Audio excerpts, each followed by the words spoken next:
Organic মেহেদি order করে আমি পড়ে গেছি বিপদে। ঈদের ২ দিন আগে খুবই ব্যস্ততম একটা দিনের ব্লগ আমি আপনাদের সাথে শেয়ার করতেছি। অর্গানিক মেহেদি অর্ডার করেছিলাম আমি প্রায় ১ সপ্তাহ আগে। কিন্তু ওরা ঈদের ৩ দিন আগে আমাকে জানাচ্ছে আমার অর্ডার নাকি কনফার্ম হয় নাই। বোঝেন কিরকম লাগে তখন। অলরেডি সব পেজ থেকে অর্ডার নেওয়া বন্ধ করে দিছে। তখন জানাচ্ছে যে আমার অর্ডার কনফার্ম হয় নাই। তো এটা নিয়ে আমি খুবই রাগারাগি করেছি। তারপর ওরা আমাকে পাঠাইছে, তাও আবার কুরিয়ার সার্ভিসের মাধ্যমে, যেটা ছিল হোম ডেলিভারি দেওয়ার কথা, কিন্তু আমাকে গিয়ে নিয়ে আসতে হয়েছে। তো আমি মেহেদিটা কালেক্ট করেছি ঈদের ২ দিন আগে। তো মেহেদি এনে চলে গিয়েছিলাম একটু স্বপ্নতে, ওইখানে আমার কিছু কেনাকাটা বাকি ছিল। তারপরে চলে গিয়েছি একটু মার্কেটে। আমার টুকটাক অনেক কিছু ওই দিনও বাকি ছিল, ওইগুলা কেনার জন্যই।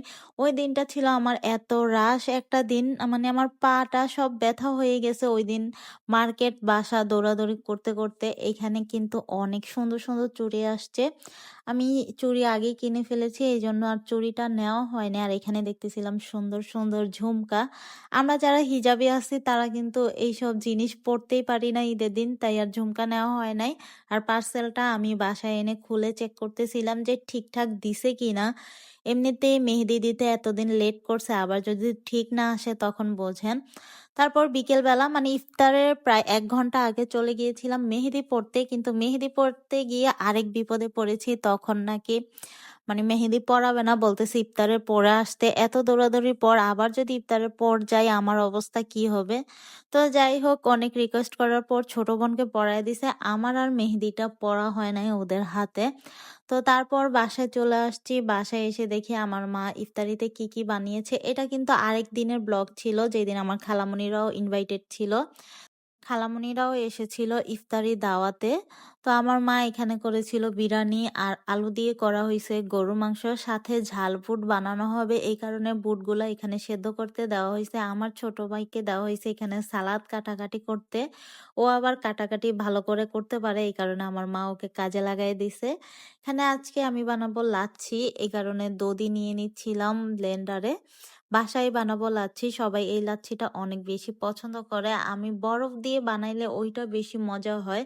যেহেতু আমার বাসায় সবাই হচ্ছে ঠান্ডার প্রবলেম, এই কারণে আর বরফটা দেওয়া হয় নাই, পরে যার যার গ্লাসে বরফ নেওয়া হয়েছে। তো এটা ছিল আমাদের পাশের বাসা থেকে ইফতার আসছিল ওইটাই।